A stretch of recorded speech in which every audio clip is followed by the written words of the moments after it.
We tried to watch some of the numbers, like the number of GitHub stars or the number of NPM downloads on Google Trends, how many people are searching for React. But basically all of them kept going up over time and eventually got to a point where we looked at it and said, oh yeah, like millions of people essentially are using React.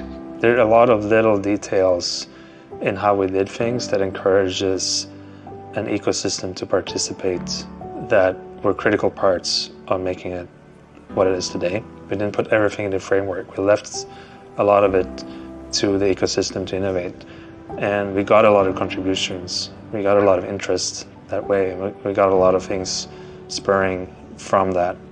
It was not ever a foregone conclusion.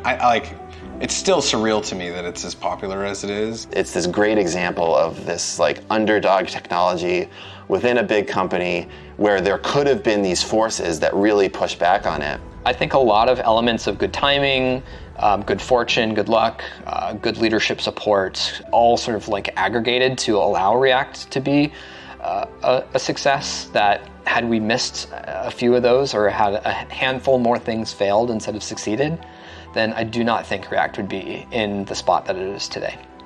I feel like you can't take anyone out of it and have it be what it became. I think in the early days, obviously Jordan, right? Like this thing wouldn't exist.